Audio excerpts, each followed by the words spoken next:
Assalamualaikum warahmatullahi wabarakatuh. Selamat datang kembali di channel C+. Di video kali ini, saya akan membahas soal UKAI subbab penyakit sistem kardiovaskular. Semoga video ini bisa membantu teman-teman dalam mempersiapkan ujian UKAI. Semangat! Soal pertama, seorang pria berusia 53 tahun menderita hipertensi.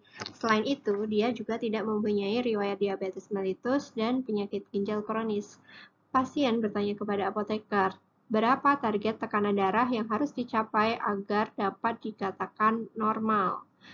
Pertanyaannya, berapakah target tekanan darah tersebut?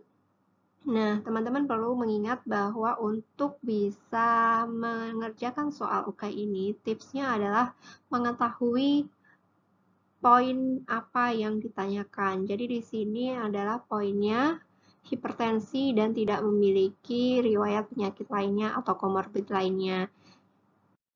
Nah, kita bisa menilik lagi di GNC 8 Guidelines for the Management of Hypertension in Adults. Nah, di sini dikatakan bahwa untuk pasien di bawah 60 tahun, maka target tekanan sistoliknya adalah kurang dari 140 mm Hg dan diastoliknya adalah kurang dari 90 mm Hg. Nah, pada tabel ini kita bisa membandingkan beberapa guideline untuk goal tekanan darah atau target tekanan darah. Di sini, sebagai contoh di GNC 7 masih sama, kurang dari 140 per 90 mm Hg, ASH, ISH, CHEP 2014 pun juga sama. Ini kelanjutannya masih sama, jadi kita yakin bahwa untuk jawaban pada soal nomor 1 adalah E, kurang dari 140 per 90 mm Hg. Soal yang kedua, berapakah target tekanan darah untuk pasien 47 tahun dengan riwayat diabetes mellitus? Nah, di sini kata kuncinya adalah pasien dengan riwayat diabetes mellitus. Berapakah tekanan darah target pasien itu? Kita bisa menilik kembali di GNC 8 pada poin hypertension in patient with CKD or diabetes. Di situ dikatakan bahwa target sistolik untuk pasien di atas 18 tahun itu adalah kurang dari 140 mm Hg untuk sistoliknya dan diastoliknya adalah kurang dari 90 mm Hg. Kembali di sini kita bisa membandingkan untuk beberapa guideline yang ada. Untuk pasien dengan diabetes itu adalah kurang dari 140 per 90 mm Hg. Hanya saja di sini untuk GNC 7 itu berbeda karena di sini masih targetnya kurang dari 130 per 80 mm Hg. Sedangkan untuk guideline yang lainnya masih sama. Jadi, kita bisa menjawab untuk soal yang kedua adalah target tekanan darah untuk pasien 47 tahun dengan riwayat diabetes mellitus adalah E, kurang dari 140 per 90 mm Hg. Soal nomor 3, apakah obat hipertensi yang dikontraindikasikan pada pasien ibu hamil? Kata kunci di sini adalah kontraindikasi ibu hamil. Nah, kita bisa kembali mengecek di buku Farmakoterapi Handbook edisi 9. Biasanya kita sebut bukunya itu adalah Dipiro di bagian hipertensi subbab pregnancy atau kehamilan. Di kalimat terakhir mengatakan bahwa ACE inhibitors, ARB, and the direct renin inhibitor aliskiren are contraindicated in pregnancy. Jadi ACEI, ARB, dan renin inhibitor aliskiren ini adalah dikontraindikasikan untuk ibu hamil.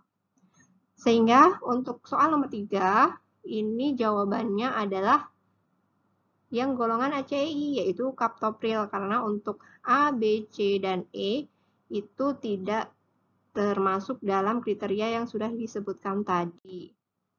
Selanjutnya, untuk soal nomor 4, pasien perempuan umur 68 tahun datang membawa resep yang terdiri dari amlodipin, furosemid, dan digoxin.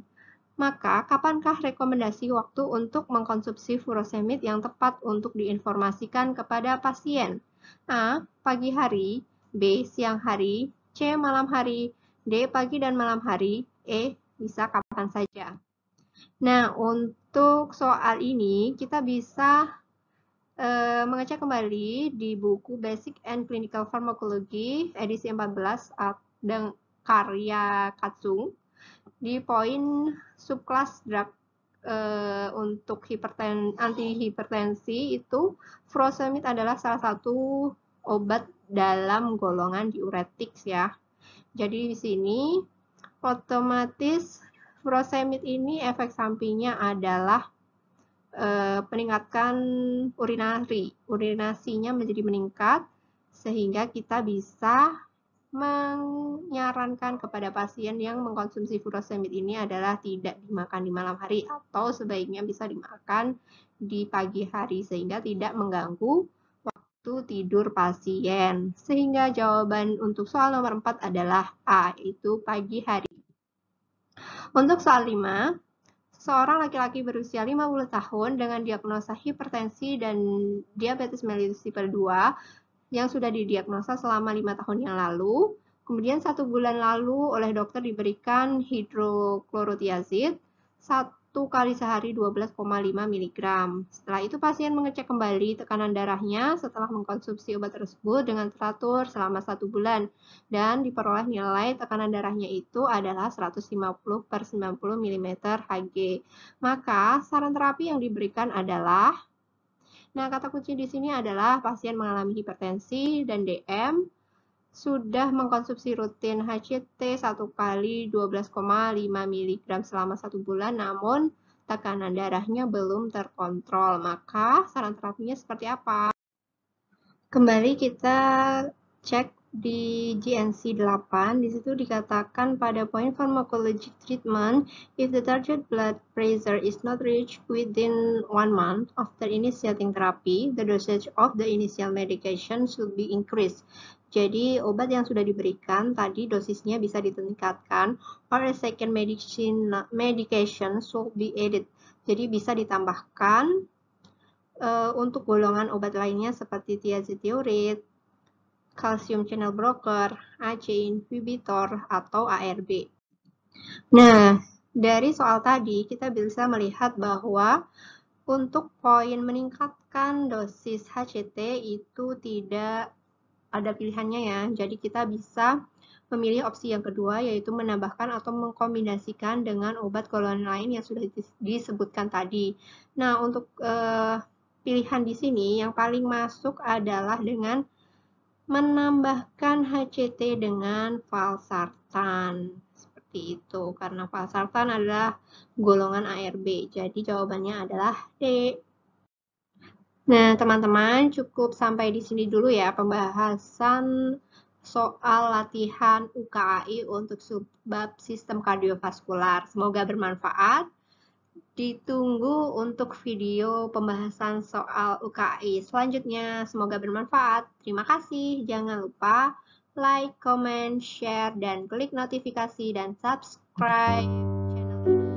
Wassalamualaikum warahmatullahi wabarakatuh.